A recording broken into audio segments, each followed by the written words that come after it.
Ok, pessoal, vamos lá, abrindo mais uma aula aqui da História dos Avivamentos, módulo 2, oitava disciplina. É a última desse módulo. A gente vai entrar agora no módulo 3, começando já com a parte de eclesiologia. Por enquanto, vamos encerrar agora com... Vai ter mais 6 aulas, né? Essa aqui é mais uma. Nós vamos, então, entender um pouquinho. Vão ser faladas algumas coisas que já foram faladas, mas é bom para a gente dar uma compactada, né, na mente. Hoje é a aula número 7, é isso, Márcio? 7, 8 e 9, né? Semana que vem mais a pancada, a gente termina. Não, mas fica lá com ele, ele pode chamar qualquer hora aqui, você fala com ela.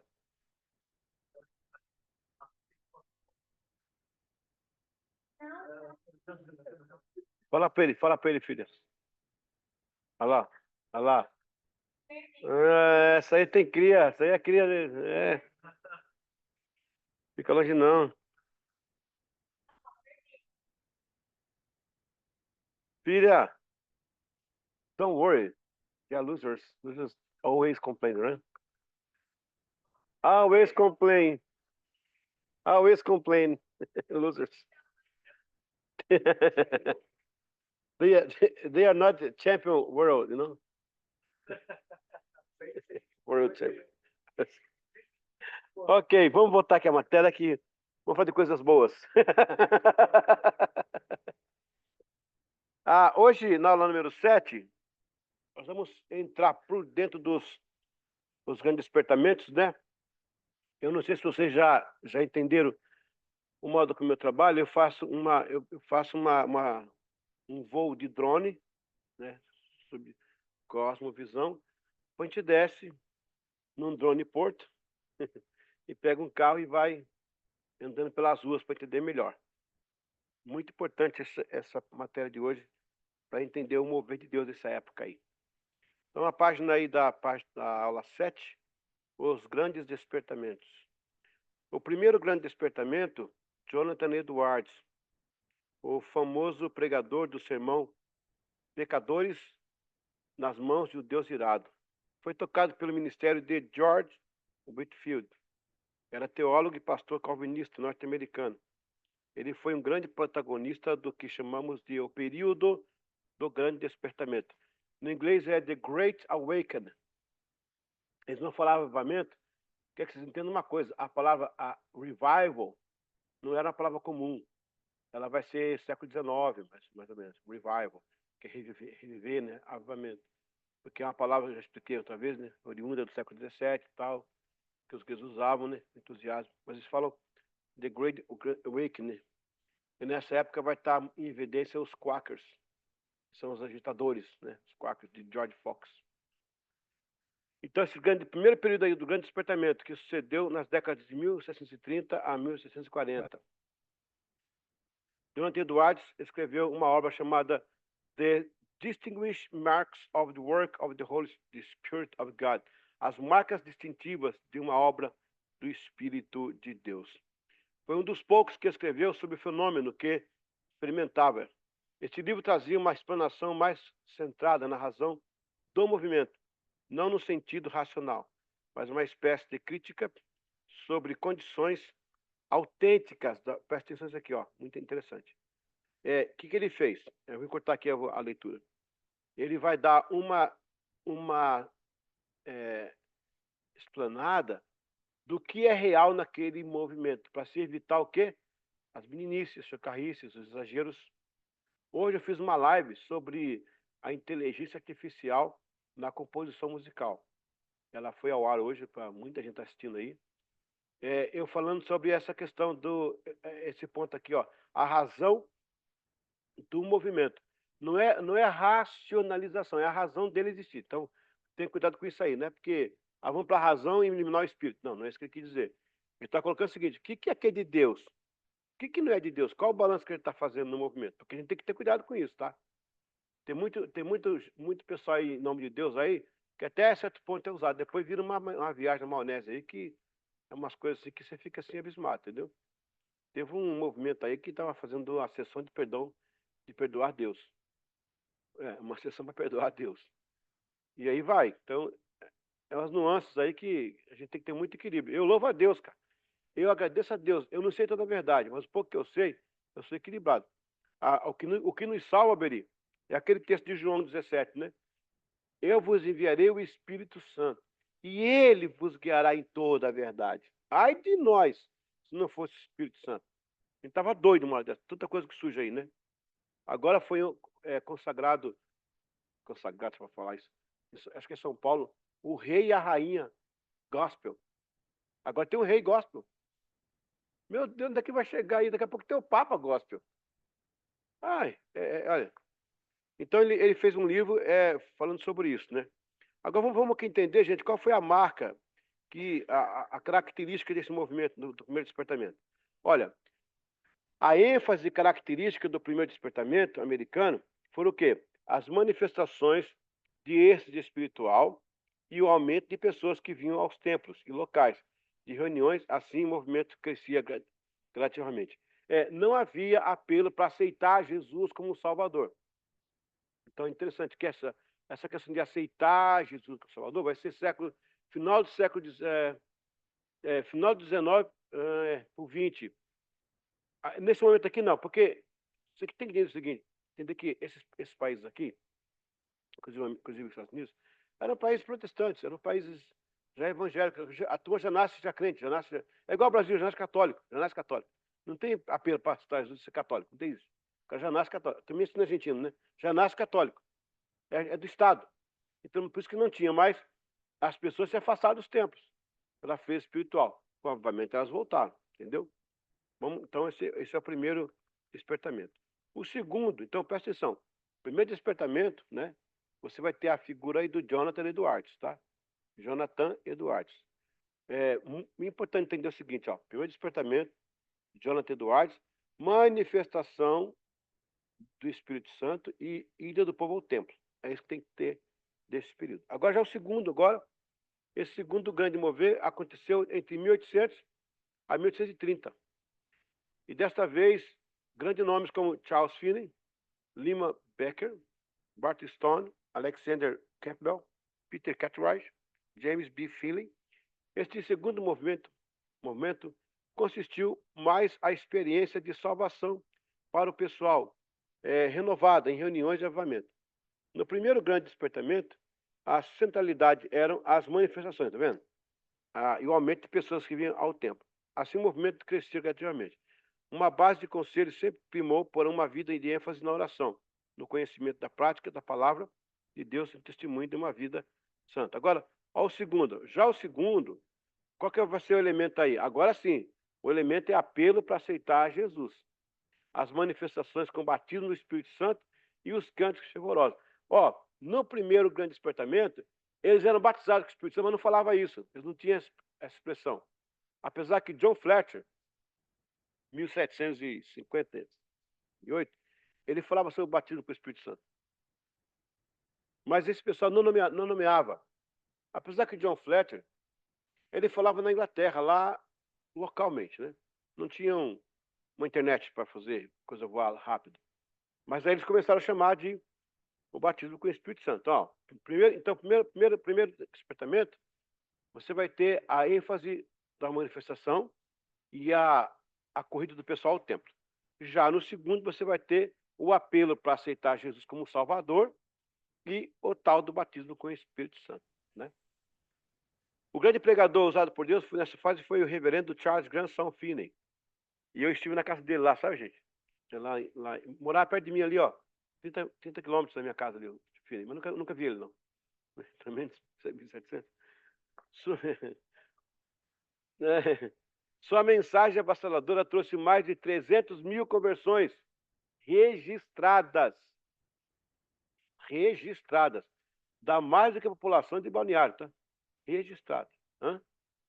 Quase o dobro. Isso aí, ó. Imagina. Imagina todo mundo que você conhece aqui é crente. Todo mundo. Agora o dobro. Meu Deus do céu. Deu-se em 1821, quando pregava, né, quando ele recebeu, né, o Espírito Santo, foi em 1821, quando ele pregava que o novo nascimento não era um milagre, mas uma mudança de mentalidade. o arrependimento. Ele é um idealizador do famoso apelo, vir à frente e aceitando a Jesus como seu Salvador. Então, ele fazia o banco dos contristados. Quem foi tocado pela mensagem de hoje? Senta aqui nesses bancos. A pessoa vinha. Aí ele voltava lá, pois é, pessoal, essa mensagem é assim, assim, assim. Vocês querem seguir a Jesus? Queremos. Ele falou assim, ó, tira os bancos daqui. Aí no meio, quem quer receber? Pode ir para frente. Aí começou os apelos. E aí veio, né, os evangelistas, né, como Murdoch, né, posteriormente o Billy Graham, o Luiz Palau, o Luiz Palau é o Billy Graham da Argentina, né, o Didi Ávila, acho que é do Costa Rica, né, é, vários deles, vários deles. Hã?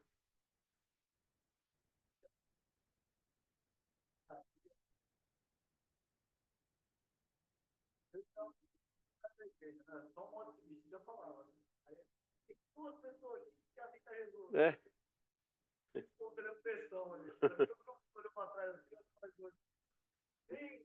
É. Meu Deus do céu, cana na boca. Rapaz.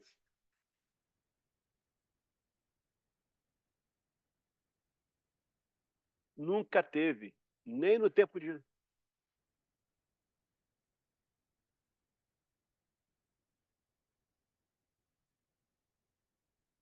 Ele não falou. Ele convidou as pessoas para seguirem o Nazareno. O que é segui-lo? Vamos seguir. É tipo um apelo. Mas não é aquele negócio, levante a mão, vem aqui à frente. Não foi isso. É. Levante a mão, vem aqui, vamos lá por você, não. Vamos seguir. Tanto é que a bandeira do Morávia, o Cordeiro venceu, seguiremos o Cordeiro, né? Não é isso que ele fala lá? Aí vem o terceiro grande. Então vamos lá, vamos recapitular. Primeiro despertamento, 1700, né? Você vai ter a ênfase da manifestação e a vinda do povo ao templo. Segundo despertamento, 1800. Hã? Então, no cantinho da apostila tem um lugar para você anotar, do ladinho, se você quiser anotar. Então, primeiro despertamento aí, 1700, você vai ter a ênfase, né, da manifestação do Espírito Santo e a vinda do povo às igrejas. Os tempos começaram a se encher de novo. Na segunda manifestação, que vai ser em 1800, então você vai ter aí o apelo para citar Jesus e o batismo com o Espírito Santo, a busca do batismo com o Espírito Santo. Glória a Deus. E agora vem o terceiro. É o batismo com o Espírito Santo. É o batismo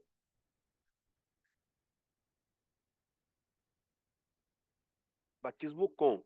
O batismo no é diferente. É. Eu expliquei para vocês uma vez, foi batismo com, batismo no? Ok. O terceiro grande despertamento. Os Estados Unidos, que fora apelidado pela Nova Inglaterra, continuaria a ser o local de se mover. Agora, diferentemente das manifestações de reforma da religião, do primeiro despertamento, com suas manifestações sobrenaturais, o segundo debruça sobre a ênfase chamada ao altar para estar Jesus, agora sim, a fraseologia receber o batismo com o Espírito Santo. O terceiro também possui sua característica, vamos lá? A ênfase. Gente, eu estou vendo muito erro de digitação, acho que eu peguei o arquivo antigo. Eu passo o arquivo numa. Mas dá para entender a palavra aí, é só uma coisinha ou outra aí. A ênfase característica do terceiro despertamento vai ser o quê? O sentimento de reformar além da igreja. Agora é a sociedade. Suscitou a busca pelo bem-estar social, primeiro combatendo a miséria, a pobreza, e depois até atingir o bem-estar social mesmo. Também o abolicionismo impulsionou esse mover. Em Nova York, um polo central dos grandes inícios, um grupo emergiu no retorno à pregação de santidade, o que seria um processo além da conversão. Assim surge o movimento da santidade, que deu origem às fortes denominações como Igreja Nazareno, Missão Fé Apostólica. Essa forma de terceiro grande despertamento foi uma fase de novas tarefas, além das outras outroras em prática. Esse movimento perdurou até 1900. E é claro que, a partir desse terceiro despertamento, a influência foi direta no pentecostalismo, que seria a nova fase do mover dos avivamentos. Então, veja só. Não, as missões um pouquinho. Elas estão aí paralelas. Mas não é. As missões ela havia um pouquinho antes. Claro que esse movimento vai ajudar. Mas agora a ideia deles é reformar a cidade. É quando entra aquele pensamento. tem que parar de fumar, de beber, de matar, de roubar, de mentir, vamos pregar na praça, vamos... Olha que legal isso, né? Primeiro lá atrás, ó, a ênfase era interna, derramar do Espírito e as pessoas na igreja. O segundo era receber, distinguir, você tem que estar Jesus e tem que receber o Espírito Santo. Terceiro, vamos reformar a comunidade, levar o evangelho para eles, para transformar a vida deles, entendeu? Só que aí, esse transformar a sociedade trouxe um certo bem-estar.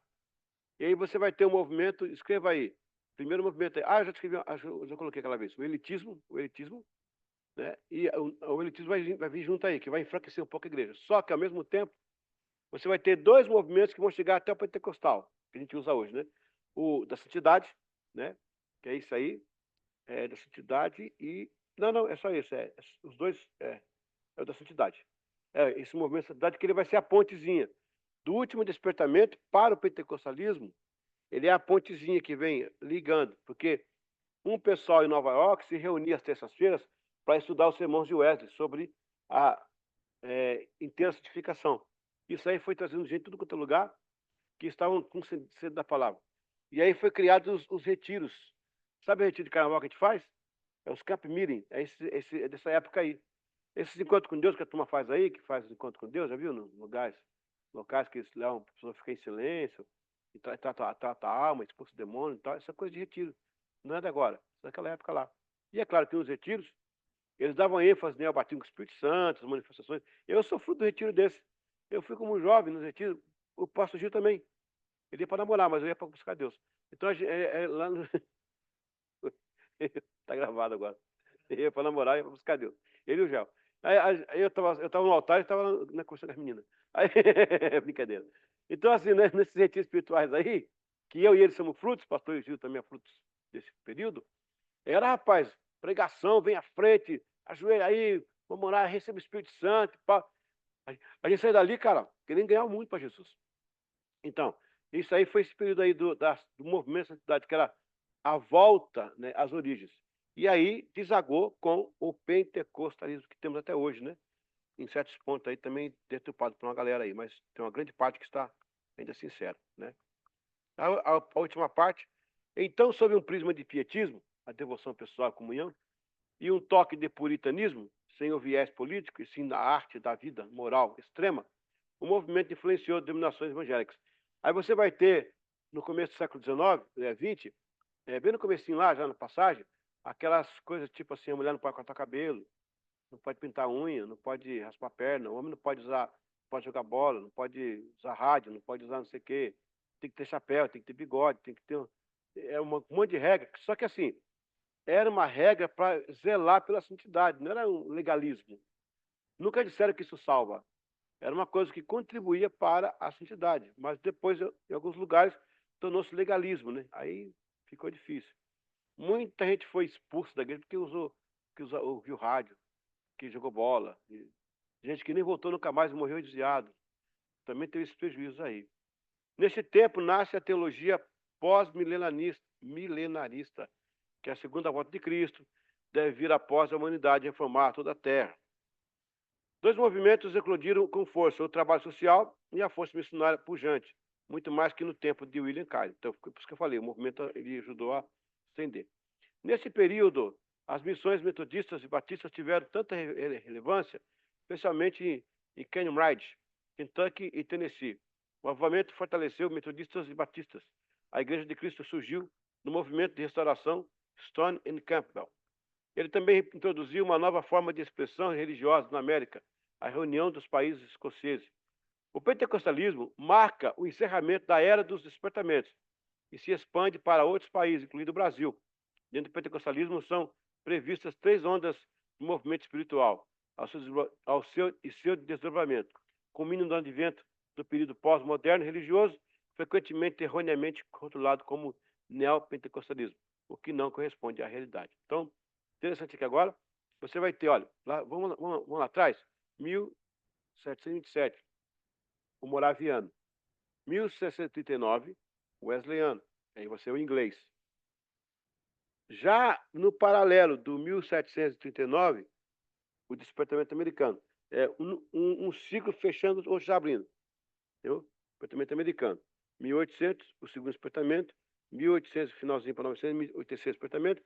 Aí você tem uma linha chamada santidade, que ela deságua no pentecostalismo. O pentecostalismo teve suas... Não foi só no Brasil. Ao mesmo tempo se manifestou onde? País de Gales, 1905. Topeka, Kansas, 1900. Brasil, 1911. Chicago, 1905, 6. Então ele aconteceu em vários... Ele é o fruto direto do movimento de santidade. E aí você vai ter pentecostalismo nas ondas clássicas, né, que a gente vai estar ainda, que já falei uma vez, mas a gente vai ficar mais a fundo ainda. Amém? Então vamos recapitular. Quem pode me ajudar aí? No primeiro despertamento nós temos qual tipo de manifestações? Qual foi a ênfase? Desculpa a ênfase.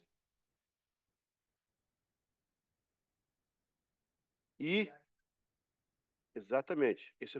Isso aí caracterizou o primeiro despertamento. Pessoal, não é interessante como a nossa mente vai abrindo com isso aí? A gente tem dessa do Pentecostes em si, né?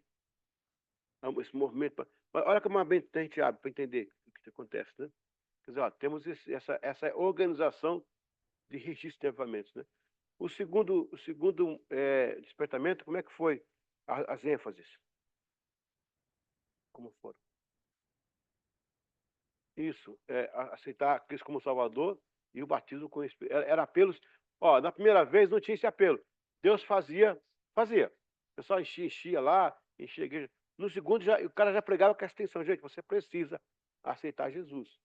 Você precisa receber batismo com o Espírito Santo, entendeu? Terceiro despertamento, tem uma ênfase também. Através do bem-estar e do missões. As duas coisas eles trabalhavam.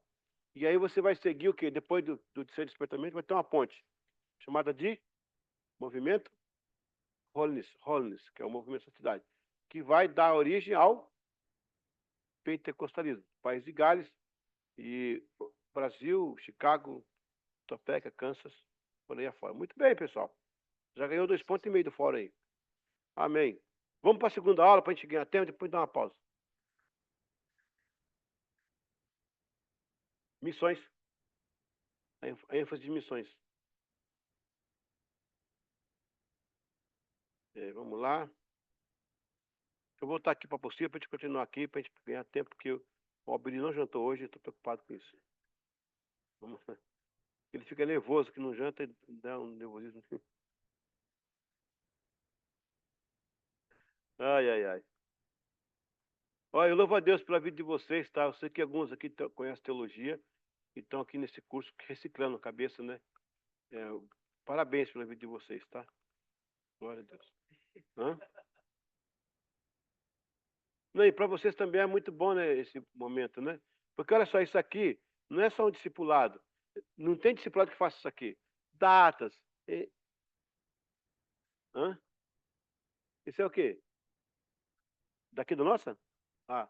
Então, mas isso é legal que você vai vendo períodos, pessoas, datas, o porquê das coisas, né?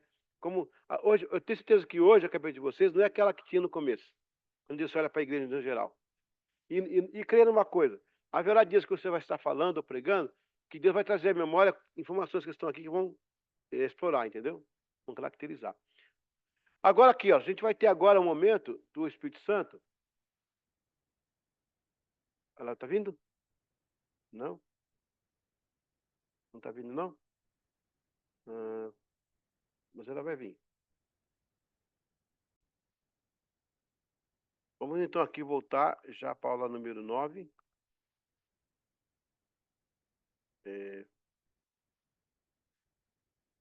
Ok? Deixa eu ver aqui, deixa eu ver aqui em cima, porque aqui embaixo está o número 8. Vai ser a 9, a 9, a 9. Não, é a 8 mesmo, tá certo. Nós demos a 7. É isso mesmo, tá correto. Graças a Deus tá correto. Vamos aqui.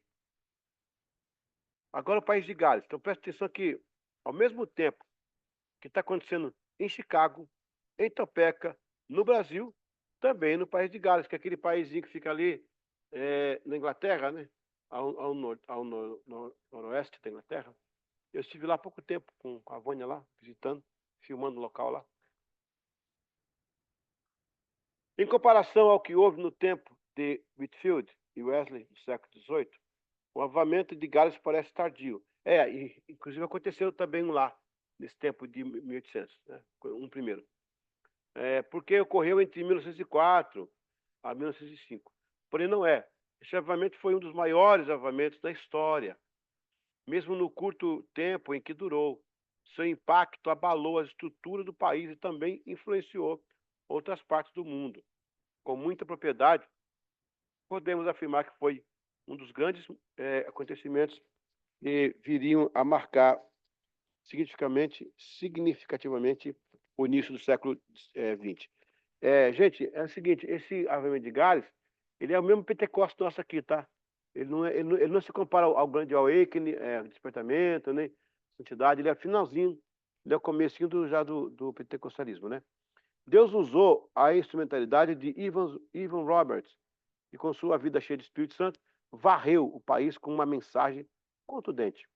Registra-se nesse avivamento a conversão de mais de 100 mil pessoas.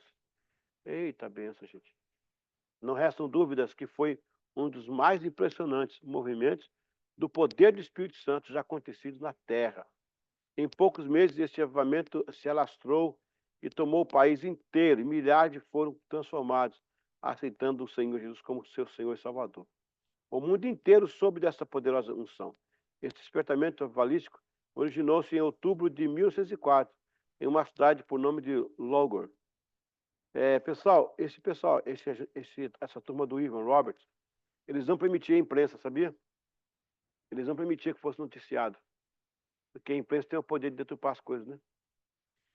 Evan Roberts tinha 26 anos, mas estava tomado pelo poder do Espírito Santo. Leia o que Wesley Dewell conta sobre o livro do avivamento, no seu livro O Fogo do Revivamento. Ele fala assim, ó: os historiadores geralmente se referem ao revivamento que começou na aldeia de Logan, no país de Gales, como um ponto inicial do revivamento. Evan Roberts foi um instrumento usado por Deus para, aos 13 anos de idade, Roberts começou a ter fome e sede e orar por duas coisas importantes: para que Deus o enchesse com seu espírito e para que Deus enviasse o revivamento ao país de Gales. Roberts fez talvez o maior investimento no banco da oração de Deus e a favor do revivamento que o Senhor desejava enviar. E talvez fosse essa a razão de Deus ter começado a onda internacional de revivamento no país de Gales, através de Evan Roberts. Algo cortava o coração de Roberts em ver uma sociedade de seu país acomodada e fria espiritualmente. Isso foi lhe comovendo e conduzindo longas horas de oração. Um oficial da igreja, na verdade, um diácono, percebeu a sede do jovem Ivan e o incentivou a comparecer nas reuniões de oração, dizendo: venha orar. Pode ser que em uma dessas reuniões o Espírito Santo te encha, por isso não perca nenhuma. Esta fala o motivou e ele saía buscando diariamente reuniões de oração por toda a região. Sua busca durou 14 anos. Que coisa. Ele não desistiu. Ao completar 26 anos, Deus o preencheu com sua presença, pois nesse período ele orou com perseverança e por um avivamento. Ele foi tomado com uma presença que o estremeceu. Ao falar em voz alta, conhecida como oração com o Pai Nosso, a frase venha o teu reino o impactou. Nesta ocasião, ele estava em cima de uma montanha e olhava o vale. Ficou emudecido, mas no seu coração havia um grito: venha o teu reino, venha o teu reino, venha o teu reino. Após receber uma visão, voltou para casa, pois estava iniciando um curso de teologia. Fazia 15 dias apenas. Deve ter sido constrangedor para explicar aos pais e amigos, mas ele seguiu firme, na convicção que Deus iria abalar seu país com o poder do avivamento. Assim, na noite de domingo de 30 de outubro de 1904, enquanto participava de uma reunião da igreja, teve uma visão de pregar para os seus amigos, convidando-os a receberem Jesus. Em um mundo movido por interações e comunicações, é inegável o impacto que uma única palavra ou mensagem pode ter na vida de uma pessoa. Às vezes, uma simples frase pode acender a chama interior, despertando uma série de emoções e inspirando ações que reverberam muito além do indivíduo, alcançando toda a sociedade. Imagine um discurso convincente, pronunciado por alguém dotado de eloquência e paixão. Essa pessoa compartilha sua visão, suas convicções, seus sonhos com uma plateia ávida por mudança. Em meio às palavras, uma ideia poderosa é plantada na mente de cada ouvinte. Uma semente de esperança, de possibilidade, de potencial transformador. Essa palavra, aparentemente simples, ecoa nos corações e mentes daqueles que a ouvem. Ela ressoa como um chamado à ação, um convite para sair da complacência e abraçar o desafio de mudar o mundo. À medida que as pessoas se deixam envolver por esta mensagem, uma cadeia de reações se desencadeia. Portanto, nunca subestime o impacto que suas palavras podem ter. Você pode ser a voz que desperta uma revolução silenciosa, que inspira uma geração a lutar por um mundo melhor. Pois, como disse Margaret Mead, nunca duvide que um pequeno grupo de pessoas conscientes e engajadas possa mudar o mundo, e de fato é a única coisa que já o fez. Nessa lição aqui, ela é meio curta, mas a ênfase dela qual é? É a esperança da mensagem do Evangelho. Lindsay, please, begin my cell phone here. Então, o Evan Roberts, a sua influência foi tão grande que o despertamento que houve lá, ele reverberou em vários locais. Inclusive, há uma história ligada ao presidente Donald Trump, da família dele, que foi avivada nos avivamentos das Ilhas Híbridas, né? E aquela Bíblia vermelha que ele usou na posse é uma das Bíblias do avivamento. Interessante que lá, né? Eu vou recapitular aqui uma coisa. Olha só, foi numa fala de um ministro luterano no dia 24 de maio de 1738, às 19h45. Sim, que um homem foi ler o prefácio de Lutero na Fertelene e João Wesley foi tocado. E João Wesley mudou a sua geração. Tá? Foi numa mensagem no dia 30 de outubro de 1738, na Yale, o George Whitefield pregando, despertou o coração de David Brainerd, que foi o maior evangelista dos indígenas que houve na história do mundo. Em 3 anos, ele morreu com 4 anos de ministério. Depois de Jesus, ele é o próximo. Que teve 3 e teve 4. Em 4 anos, ele evangelizou 930 nações indígenas. Esse cara não podia viver, não. Deus não aguentaria ficar longe dele, não. Tem que buscar ele lá uma vez, né? Foi na mensagem de George de Whitefield. Foi numa mensagem de Whitefield de 5 de abril de 1700 e... Eu vou dever o ano. Mas o dia que o Benjamin Franklin se converteu em Bristol e tornou-se um dos 4 Found Fathers dos Estados Unidos. Foi numa mensagem aqui, ó, que o Evan Roberts entregou seu coração. Quer dizer, a palavra tem que ser pregada, né? De alguma forma ela vai alcançar os corações. Por isso que quando eu vou pregar, eu ponho meu coração naquilo, eu ponho minha alma naquilo. Porque vejo pessoas sendo despertadas por Deus nas pregações. E aí o Evan Roberts vai ser esse homem, ele não vai ter um final muito feliz, sabe? Ele vai ficar doente no final. Ele é muito jovem, né? Mas ele foi tão assimilado pelo avivamento que ele fica muito, muito debilitado. Ele começa a não articular direito. Então um casal resgata ele, tira ele fora e esconde ele. E trata dele até ele morrer. Ele foi muito, muito impactado pela assimilação do avivamento em si, né? Mas a ênfase disso aí outra coisa. Vocês perceberam que alguém chamou ele para ir para a reunião de oração? Um diácono convidou ele? Vai lá para o culto, vem cá orar com a gente. A gente não pode subestimar essas coisas. E foi lá que ele recebeu a palavra, né? Eu não me comparo a nenhum desses homens, mas eu tenho feito meu trabalho, humilde, menor, mas tenho feito. Mas eu me lembro claramente que em 1981, eu estava dormindo na minha casa, chegou meu primo, o Ronaldo, que hoje está com o Senhor. Ele falou: primo, vai ter uma reunião aqui na mata, na oração. Vamos lá buscar o Espírito Santo. Eu falei: eu tô cansado, eu não quero, eu joguei bola de inteiro, não sei o que. Eu nasci em 66, eu tinha quantos anos em 81? Faz a conta aí. Não, 76. tinha 13, 14 anos, era menino. Isso mesmo, 7 e meia, 10 anos. 7, 8, 9, 10. Eu tinha 15 anos. Aí eu fui, né, naquela reunião, né, no monte, lá na montanha.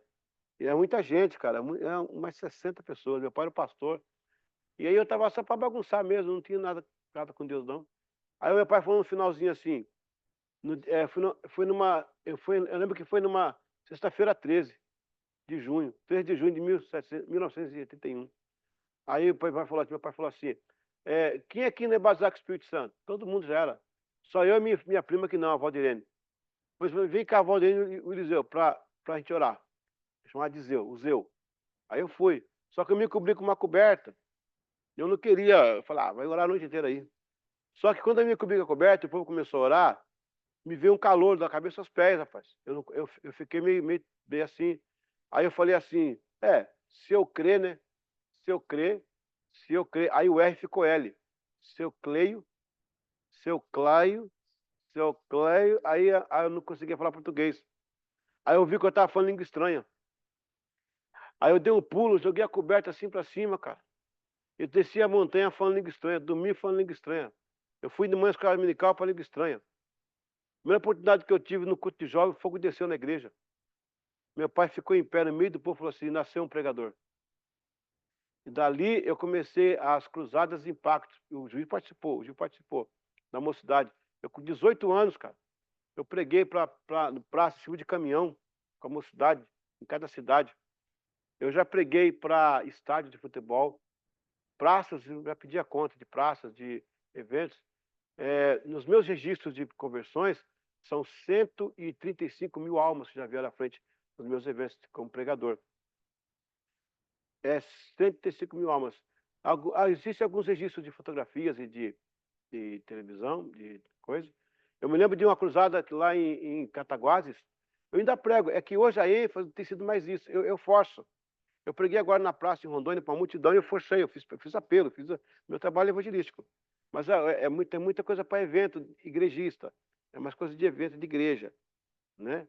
Agora a gente vai receber, não vou falar aqui o nome, vai receber um internacional aqui, né? Mas é evento de povo de Deus. Não é uma cruzada evangelística. Então eu me lembro de uma das coisas que aconteceu comigo. Eu estava pregando em Cataguases, o interior de Minas Gerais. Hoje a igreja é muito forte lá. Isso foi nos idos de 1983. Era pregador mesmo. E eu pregando lá, a rádio deu para a gente transmitir o culto em 1 hora. Aí eu lembro que tinha um telefone assim, ó, da rádio, que era para ligar, que ia desligar. De repente, quando faltava 10 minutos para acabar, o dono da rádio ligou e falou para o pastor, manda o pregador continuar, Deus está movimentando a cidade. As pessoas, Cris, olha, me arrepia, elas vinham com o radinho no ouvido procurando a igreja, o local onde estava acontecendo o evento. E Deus me deu uma palavra para a cidade, cara. Lotou, as pessoas lotavam assim o local. E quando eu fiz o apelo, centenas de pessoas aceitaram Jesus. Lá no presídio, teve conversões dentro do presídio. No hospital teve curas dentro do hospital. Noticiárias pelo rádio ao vivo, entendeu? Eu nunca me esqueço. Eu estava em 300, que é um local de Caxias, vou dar nome, estou dando nomes e datas, né? 1984. A gente estava no caminhão na rua, mais de 1000 pessoas, e começou a chover. E eu era o pregador. Eu tomei o microfone na mão do irmão e falei, chuva para em nome de Jesus. Chuva parou na hora, cara. E eu preguei a mensagem que arrebatou aquele lugar. Jamais esquecerei Piauí, Estádio do Verdão. Quando eu fiz o apelo, 1.600 pessoas desceram ao gramado no estádio de futebol, assistindo o Cruz com o Salvador. Preguei no Sambódromo, para 104 mil pessoas. Lago do Carmo, 108 mil pessoas. Vivi intensamente isso, ainda vivo, é porque eles não fazem mais isso.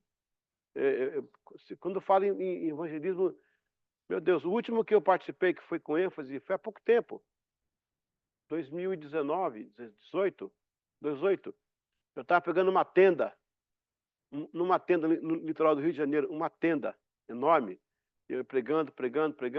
Um senhor, aí teve muitas conversões. É lindo ouvir e ver aquela multidão vindo a Cristo, é muito lindo. Eu estava pregando, e quando eu fiz o apelo, eu vi um senhor na frente, ele tinha um cabo de um revólver assim, ó, eu vi o cabo do revólver. Ele foi matar uma pessoa, ele era matador, né? Pelo que eu entendi. Quando ele passou ali na frente da tenda, deu uma cãibra nele, ele não conseguia andar. Então ele pediu uma cadeira emprestada, o diácono entregou para ele. A cãibra ficou até ele ver a mensagem todinha. Aí quando eu fiz o apelo, eu fui à frente. No outro dia, veio a família com 20 pessoas para o culto, todos querendo aceitar Jesus antes do culto começar. E perguntamos, e um deles era pintor, que pintou a igreja, o templo lá. E perguntamos o que aconteceu. Ele falou assim: nós conhecemos ele. E o que ele recebeu, a gente quer receber, porque a gente conhece ele. Ele saiu leão e voltou um cordeiro. Ele chora dia e noite. Ele foi tocado por alguma coisa que a gente quer ser tocado também. Nós queremos isso para nós hoje. A família inteira se converteu ao Senhor. Me lembro de pregar em Jardim Gramacho. Eu estava no meio da mensagem quando o cara saiu do bar com um taco de sinuca. Ele falou que ia me arrebentar. Veio para cima de mim, eu pregando, acendi a mão, ele caiu no chão, nos meus pés, de joelho. Botei a mão nele, preguei até o final, ele foi o primeiro que eu quis como Salvador. Nunca me esqueço disso. São flashes que não saem da minha cabeça. E naquela reunião do Piauí, presos aceitaram Cristo nas penitenciárias. Dia do batismo daquelas pessoas, 720 desceram as águas. E dentre eles, quem? 8 presos que vieram para ser batizados. O juiz que os condenou mandou que o oficial tirasse as algemas e disse: eles agora são libertos por dentro. Não precisa de algemas. Nesse momento aqui não precisa. E eu vou ter o prazer de batizá-los. O juiz era presbítero da igreja. Ele falou: no tribunal eu vos condenei, mas aqui o Senhor vos salvou. Aí batizou um por um. No tribunal vocês são réu, eu sou juiz. Aqui nós somos irmãos em Cristo. E abraçou aquelas pessoas. Depois mandou colocar as algemas e devolver para o penitenciária, já salvos em Cristo. Então são flashes que não saem da minha cabeça. Isso é também avivamento, né? Isso nós precisamos. Amém? Vamos dar uma pausa, gente. 5 minutinhos para tomar água. A gente volta daqui a pouco. Tá, Walter? Daqui a pouco a gente volta aí. Glória a Deus. Tamo junto.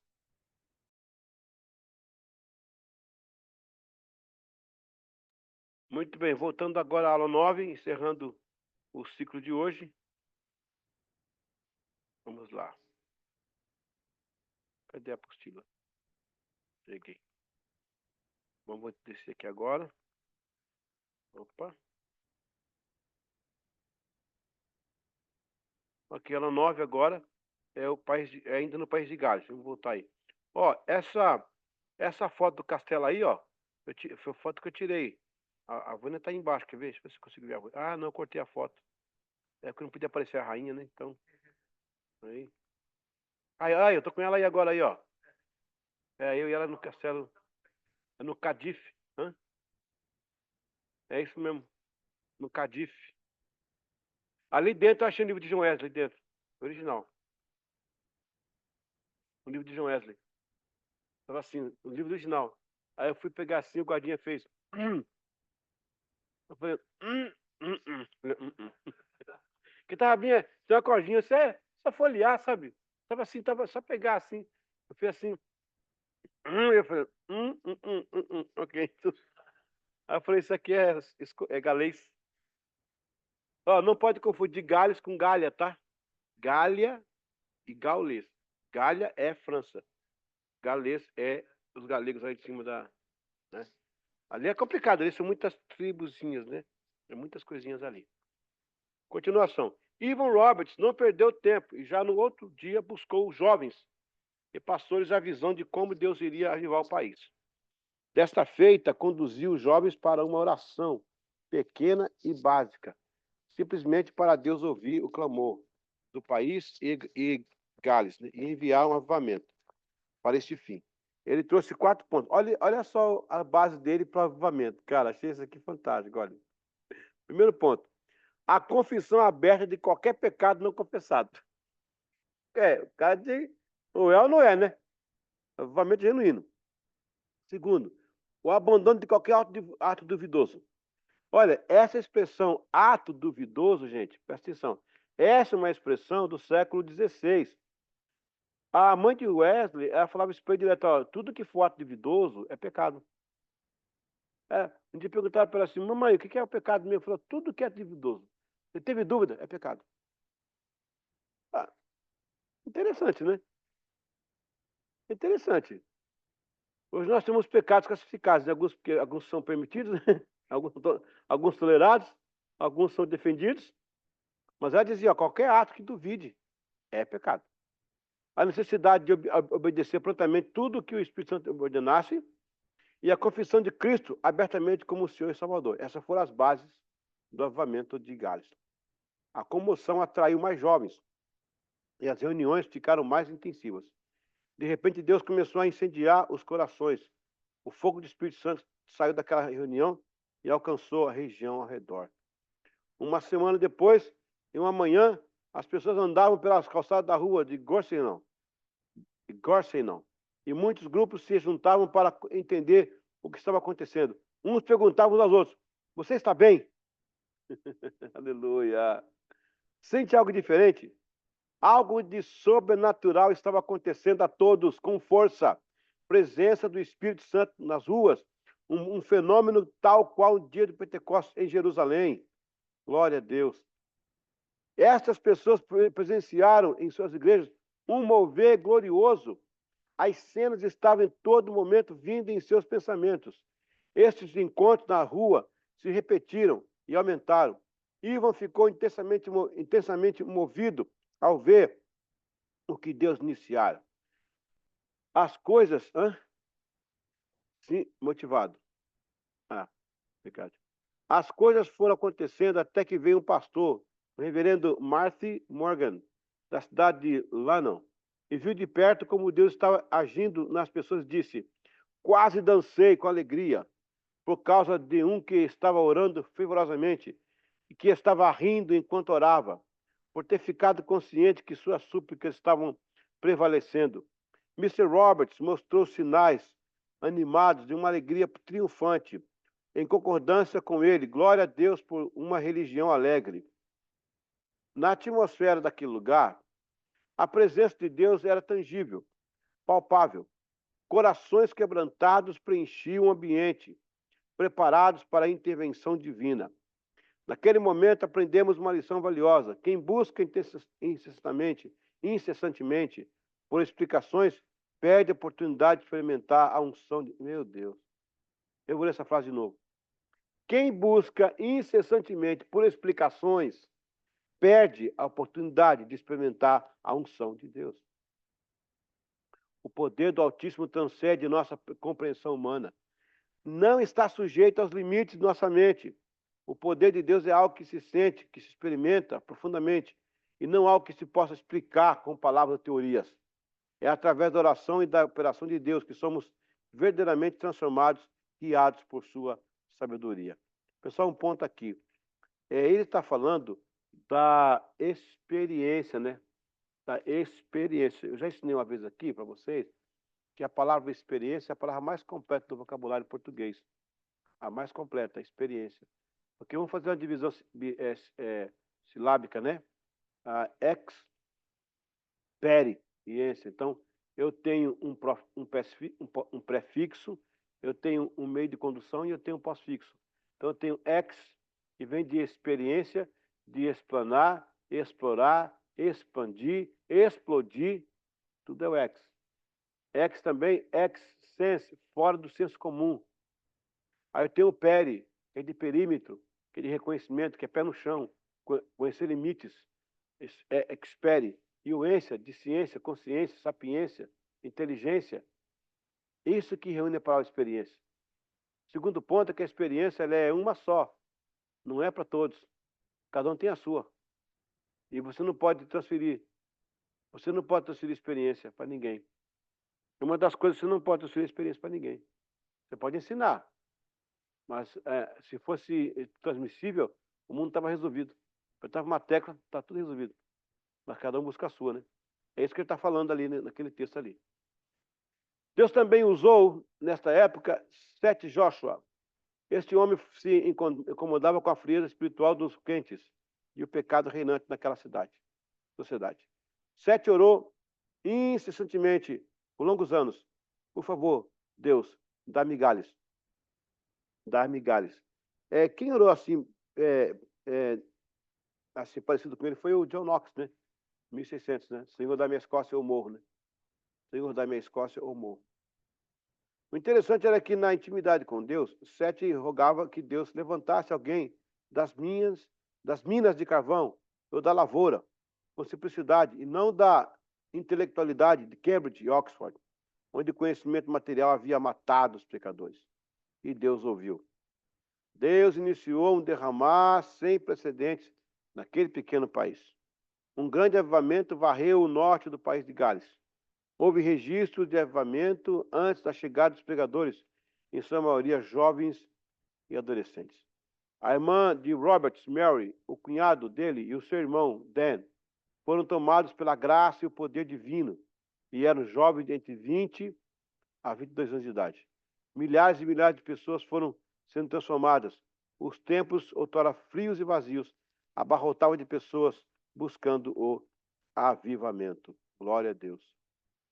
Aí você tem a fotografia aí, ó, de uma parte lá de quando aconteceu isso aí. Você podia ver aí no século passado pessoas correndo pelas ruas aí, ó, para buscar o Espírito Santo. Gente, eles caíam na rua. Caiu na rua. Iam fazer compra, começava a rir no balcão para pagar, começava a falar língua estranha e rodar. Imagina isso aqui, que Camboriú. As reuniões continuavam uma após a outra. Não havia liturgia. Eles iniciavam orando e de repente o local se enchia da glória de Deus. Mãos levantadas ao céu, lágrimas nos rostos, pessoas ajoelhando-se e entregando-se a Cristo. Olha só, pessoal, eu mandei fazer esse logo aqui no ministério. Aqui, ó. Você vê um G, aproveitando a pena do G, uma seta para cima. Todo mundo acha que é do Gomes. Aqui, ó, Eliseu Gomes Ministério, né? Mas não é. É um G de glória. Toda a glória para cima. Aqui para baixo, você pode dar elogio, você pode dar aplauso, reconhecimento, motivação. Você pode, mas glória é só para cima. A ninguém merece a glória. Não dá outro. Então, eu usei um trocadilho com o meu nome de Gomes, né? O pessoal acha que é Gomes. Me pergunta, olha, que legal ficou esse G com a seta para cima. Eu falei, não é G de que você acha? É de Gomes. Não é. É da glória. Toda a glória para cima. Muito, muito legal, né? Muito legal isso aqui. Ok. As pessoas se levantavam, iniciavam um cântico, depois outros falavam em exortação bíblica. Roberts apenas dizia: obedeça ao Espírito Santo, siga o Espírito Santo, deixe-os conduzir. Aleluia. O poder do rapaz, me arrepia, rapaz. Eu sou crente, né? O poder do Espírito Santo se alastrou de maneira sobrenatural. Leonardo Ravenhill foi um renomado pregador e escritor, conhecido por sua paixão pela oração e avivamento. Suas palavras têm inspirado muitos a buscar uma vida de dedicação fervorosa em Deus. Veja, um avivamento de verdade, vamos ler essa aqui junto, vamos lá? Um avivamento de verdade significa nada menos que uma revolução, nada menos que uma recriação do caráter. Não queremos avivamento, queremos as bênçãos do avivamento. O 2. Um avivamento é um encontro tremendo da pessoa com Deus. Número 3. Um avivamento é uma visita de Deus que traz consigo um arrependimento genuíno nos corações dos cristãos. Uma comunidade inteira. Quando Deus visita a sua igreja, as pessoas não se gabam mais do que as outras pessoas em outras igrejas. Aleluia. 4. A oração é a chama do avivamento. Não, a oração é a chama. O avivamento é o fogo. A oração é a gota. O avivamento é a chuva. A oração é a semente. O avivamento é a colheita. Aleluia. Número 5. Nada mais urgentemente importa que isto, que o avivamento esteja atualizado. Vamos cavar fundo e pedir a Deus por isso. 6. O que o mundo precisa hoje não é de mais escritores talentosos ou oradores qualificados, mas de avivamento.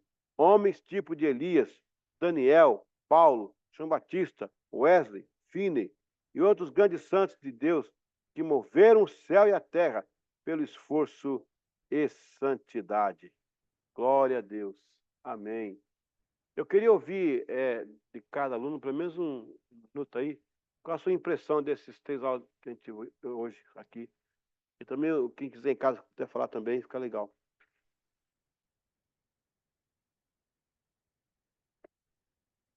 O que vem à cabeça quando lê essas coisas que te leu hoje aqui? Como?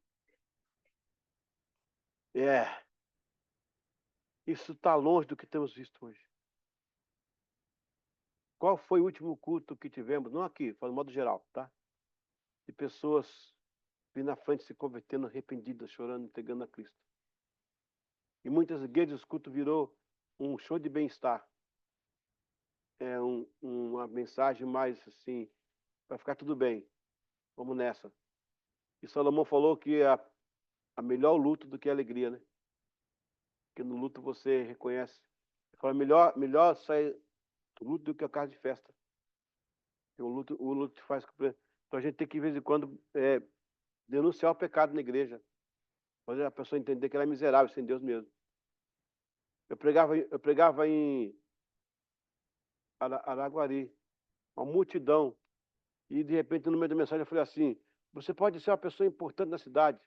Sem Cristo, você é um miserável. Aí eu vi que o pessoal se olhou. Eles se olharam, eu pensei, tem um peixe grande aqui. Por experiência, né? Tem um peixe aqui. Aí eu voltei. Eu vou dizer mais. Aí eu arrebentei. Pega o seu anel, o seu diploma, o seu nome, sua influência, jogue no lixo, no bueiro de esgoto da cidade. Sem Cristo você é um miserável. Ah, rapaz.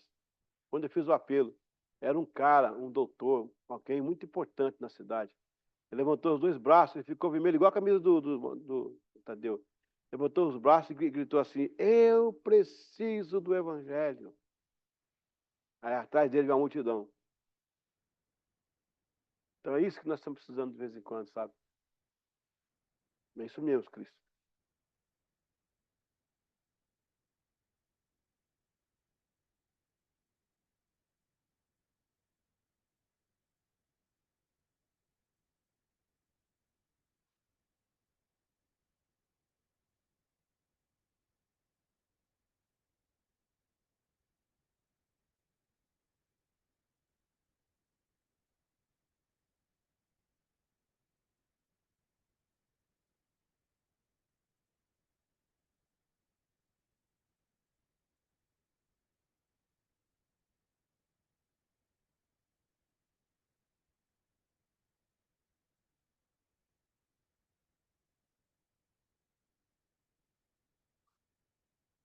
Sim.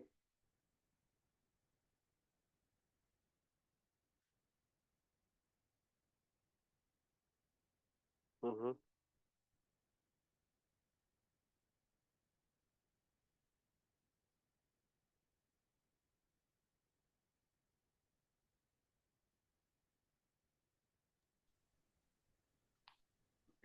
O pastor, tá no mudo pra mim aqui. Ah, peraí.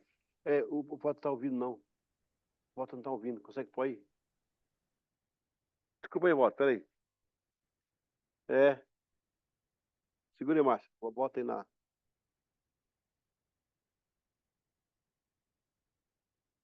Segura aí, Walter, só um pouquinho.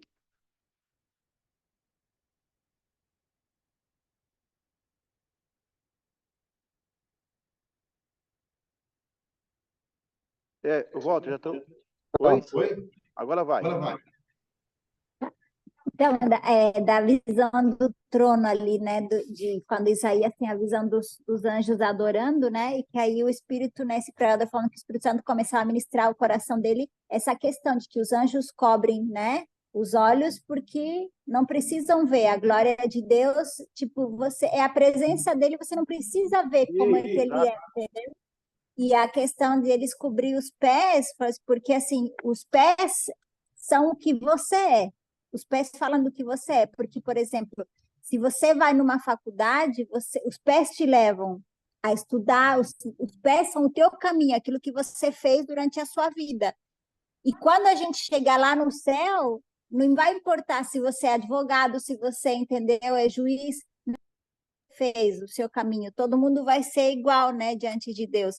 E assim, eu não sei se às vezes assim, eu tenho para mim, isso é uma coisa, por exemplo, eu não sou muito assim Ah, fulano de tal está pregando em tal lugar. Ah, vamos lá.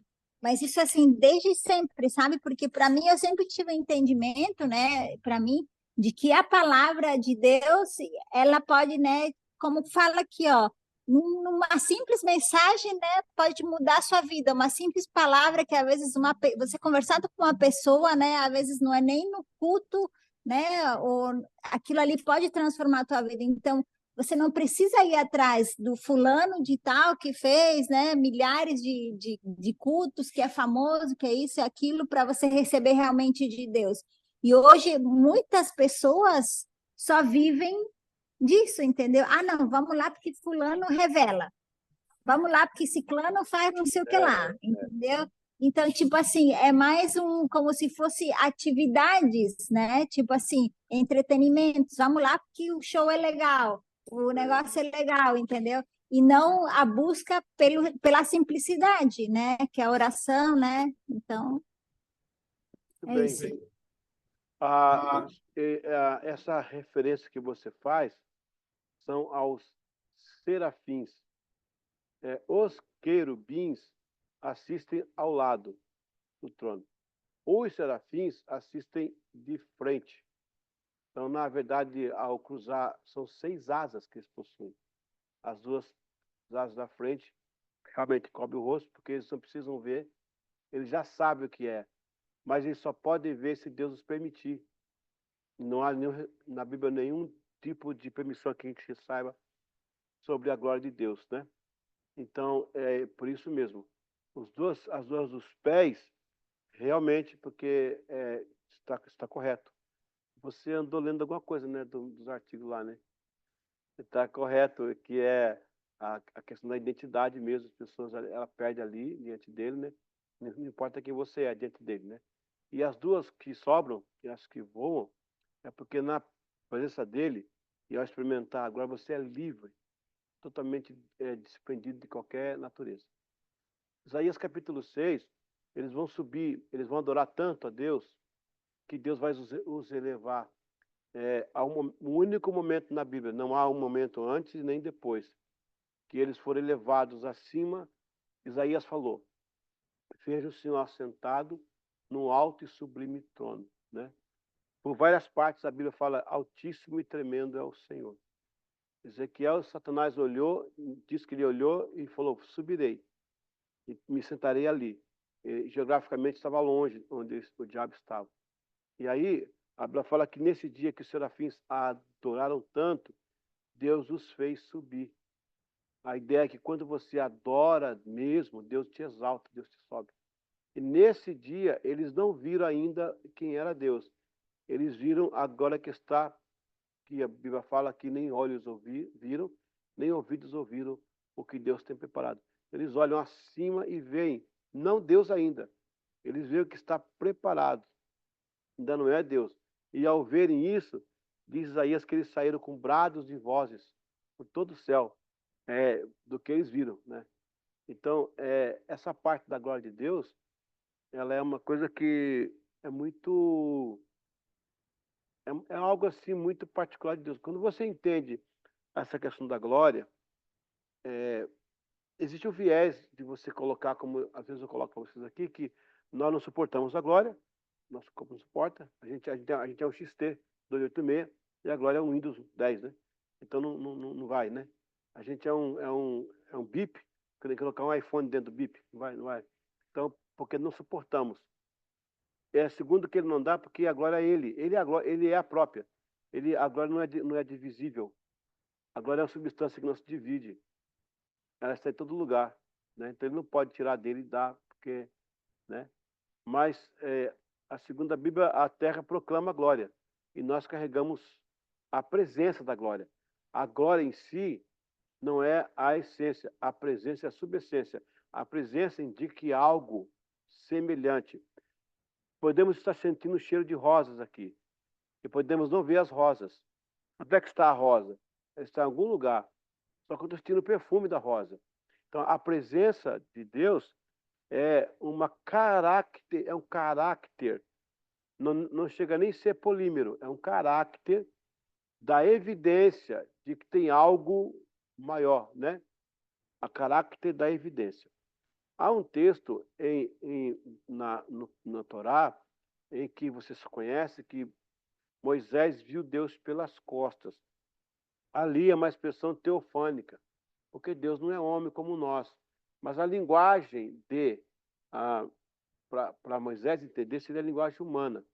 Então, quando Deus cria um ser menor do que ele e decide buscá-lo, Deus paga um preço de metamorfose inversa, ao ponto de se destituir do que ele era, de todas as características que não são inerentes à nossa, para assumir uma que ele criou, que é o seu próprio experimento. É como se eu inventasse uma caneta e me tornasse uma caneta. A única forma de saber que eu podia sair dessa caneta é saber que eu sou criador e tenho o poder para isso acontecer, senão eu teria ido sem volta. Então, quando ele se humilha a ser um de nós, ele paga um grande preço. Por isso que Jesus fala assim, ó, dá-me aquela glória que eu tinha contigo. A ninguém tinha glória, a não ser o Senhor Jesus, né? Então, essa questão da glória é algo ainda inexplorável, tanto para a teologia judaica como para a teologia cristã. Eu estudo a glória há muitos anos, ainda não cheguei à conclusão. A glória é a essência de Deus. A glória, ela emite a santidade. A glória, ela é a fonte das características onis. Quais são as características onis? São 3. Onispresença, onispotência, onisciência. Omni, o tudo em um. O todo em um. Ela gera esta essência de Deus, as características onis. E as onis produzem as características externas. Aí vem bondade, fidelidade, amor, graça, poder, cura, governo. Se Deus pudesse se fazer uma biópsia, para você entender a linguagem, iria sair lá de dentro fagulhas da glória.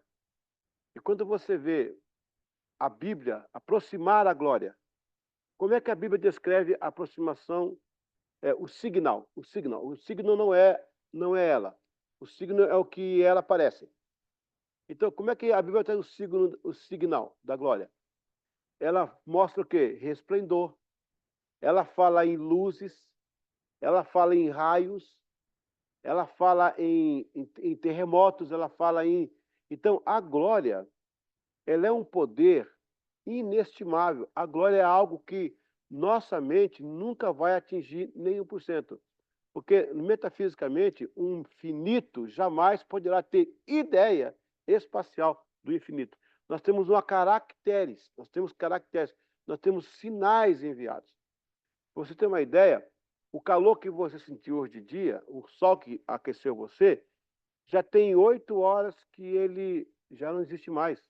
Ele é tardio. Ele é tardio. Você olha para o espaço e há estrelas que brilham, que elas já não existem. Elas já foram mortas. Ela está num passado morto. E a glória de Deus consegue transcender toda essa. Inclusive, na Bíblia, você nota nitidamente como ela se difere de tudo que acontece na Bíblia. Veja que a nuvem, o Shequem, que aparece em toda a Bíblia, em vários locais, é uma nuvem, inclusive no deserto, ela vem para aquecer a noite, ela vem para dar sombra de dia. Dela saía as codornas e saía o maná, ela produzia, ela tem uma produção. Só que nós vamos ter uma nuvem 40 dias sobre o Monte Sinai. Moisés foi alimentado por aquela nuvem. Ele foi cuidado. Gente, eu já fui no Monte Sinai 3 vezes.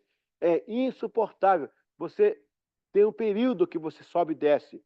Se você sair fora daquele período, você corre sério risco de vida. Porque o deserto consegue sair de 60 graus Celsius de calor para 10 graus. Não tem ser humano que aguenta. Não tem ser humano que aguenta isso. E Deus mantém Moisés lá naquela montanha, naquele alto, 40 dias, ou seja, essa nuvem ela tem suprimentos. Aí você vai ver que ela desce lá na tenda da congregação, onde Deus coloca os mandamentos, as leis, os decretos e os estatutos, tudo diferente, isso aqui é tudo diferente, e traz para o povo. essa mesma nuvem, ela vai acompanhar em outros aspectos da Bíblia, chegando até a transfiguração, onde mostrou-se Elias e Moisés. Essa nuvem agrega pessoas. Essa nuvem, nós não temos ideia, o que nós temos ali são, vou voltar, são caracteres, porque eu vou menos longe com vocês. Existe uma galáxia a 100 e poucos bilhões de anos-luz, é inimaginável isso, né? Que a nossa Via Láctea, com 200 bilhões de sóis, lá dentro é uma fagulha. E você pega Salmo 33, verso 9 em diante, os exércitos do céu saíram pela voz da sua boca. Ou seja, essa boca, que quando abriu, saiu luz correndo dentro dela. Qual que é essa luz que saiu correndo dentro dela? É o resquício da glória. Essa glória é o último limite da igreja. Deus não revelou a Israel. Israel viu o espelho da glória no rosto de Moisés. Você entendeu o que eu estou falando? Não. Eu estou meio fora do comum. Senão eu paro. Está pegando aí da raciocínio? Senão eu paro aqui, Então para aqui não. Eu quero ser entendido.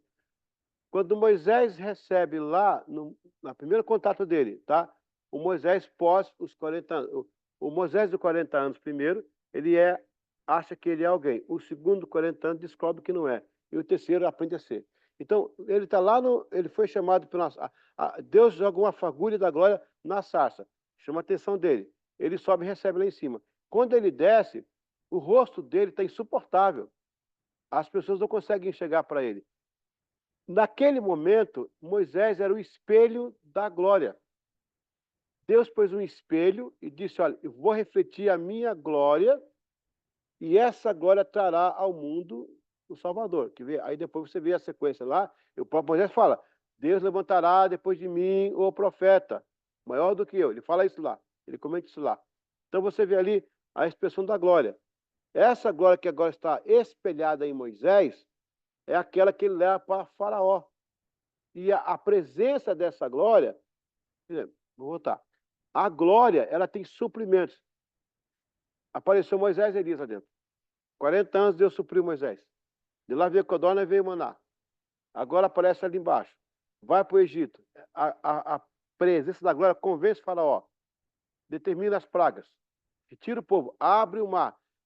Então, essa palavra que diz que nem olhos ouviram, nem ouvidos ouviram, até hoje ninguém viu, a não ser aquele que subiu, que é Jesus, né? E o Ruach, que é o Espírito Santo. Ninguém viu. Haverá o momento da igreja, esse é o momento final, que Deus não deu a Israel. Deus deixou para a igreja. Israel foi um protótipo que ele usou para trazer isso ao mundo. Veja que quando eles passam, em 1490, eles passam lá o Jordão, que eles encontram um El, aí começa Deus a falar, não, Elohim. Só quando falou Elohim, o povo de Israel ficou desnorteado, porque o Elohim é um plural, que diz, existe mais alguém fora um, são mais. Só que Deus vedou isso a Israel, ele revela à igreja quem é, o Pai, o Filho e o Espírito Santo.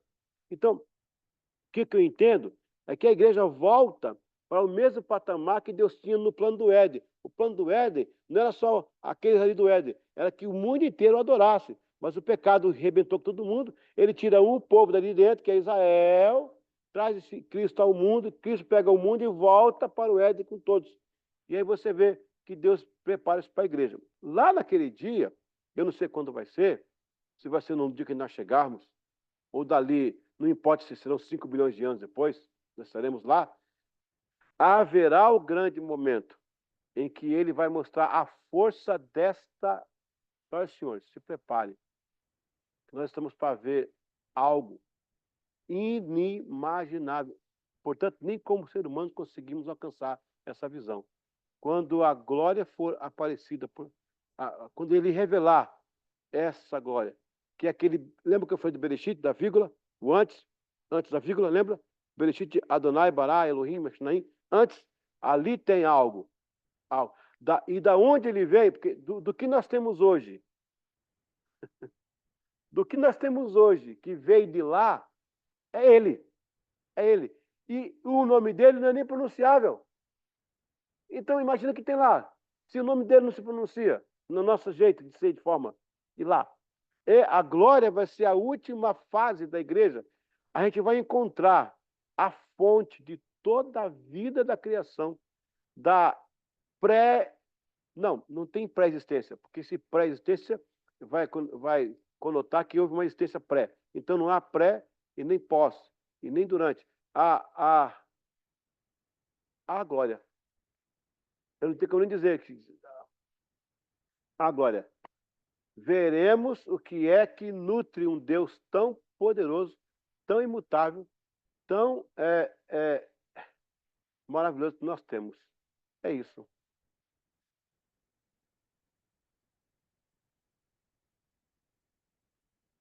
Tá aberto aí, tá aberto aí. Vai, Walter. Ah, tá ruim? Temos um Deus triuno.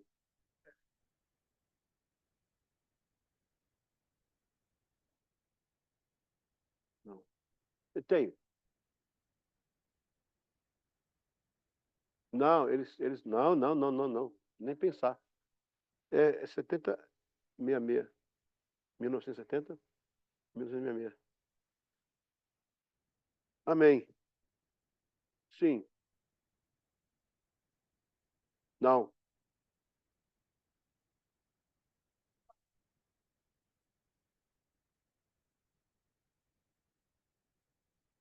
Exato. É o caractere da glória, o signal. É uma referência da glória, não é ela ainda.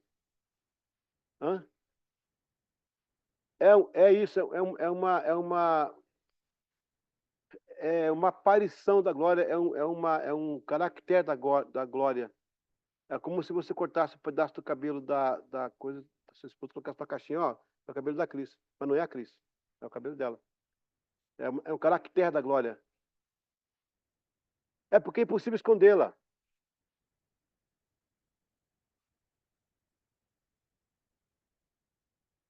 É porque é impossível escondê-la. Ela é tão forte, parece que me arrepia. Ela é tão forte, que mesmo que ela queira, ela não consegue esconder. Você vê espaços da glória. Tudo que você vê no universo é a expressão dela. Que ela é tão forte que você não entende. Por isso que ele fala, a outra e não darei. Por isso que você vai entender qual que é de Deus ele se revoltar tanto quando alguém adora um ídolo. Quando alguém pega desculpa, alguém pega uma imagem e adora, ele não tem noção do que ele está fazendo. E agora é tão grande, tão grande, tão grande, tão grande, você não tem noção. Você imagina isso. E ela se revela pelo que ela é. Veja bem, eu tenho certeza que o Ethan deve ter algum traço de vocês aí. Ele é família, ele é natinho de vocês. Você vai ver nele alguma coisa. Ah, o narizinho aqui, o bochecha aqui, o pezinho, o jeito de levantar a mão. Alguma coisa vai lembrar o Tadeu, vai lembrar você, vai lembrar também os pais do rapaz. Vai lembrar, porque ele é a consequência de uma questão genética. E isso é agora. Veja o Sol. Me explica uma coisa. De onde vem a combustão dele para ele queimar milhões de anos aí e nunca secar a fonte? De onde vem essa fonte? As explosões se autorreproduzem, ele se recria. Isso é um resquício da glória. É um eco da glória. E aí vai. Por isso que a gente tem que esperar ardentemente. E outra coisa, quando a glória se revelar, segura essa que essa é forte. Quando a glória se revelar, ela vai responder todas as perguntas, inclusive aquelas que nem tinha resposta e que nem você sabia. Aí eu vou voltar no dia da sarça. O que foi que incomodou Moisés? A sarça ardendo. Ele não entendia aquilo, lembra? E fala assim, ó, me virarei para lá e ver o que está acontecendo. A Bíblia fala isso, me virarei para lá e verei. Essa sarça continua ardendo na nossa cabeça até hoje. Ela não parou de arder. Ela vai só parar o dia que ela se revelar todas as formas possíveis e você dizer assim, ok, vimos a sua glória. Aleluia. Glória a Deus. Amém. Amém. Glória a Deus. Gente, Deus abençoe a todos. Uma boa noite em Cristo. E receba a sua glória. Amém? Realmente. Vamos Glória a ver. Deus. Vamos esperar receber essa glória, né, pastor? Amém, Walter? Sentiu a glória aí, Amém. Walter? Senti. Glória a Deus. Até mais então. Até semana que vem na aula 10, 11 e 12. Pronto.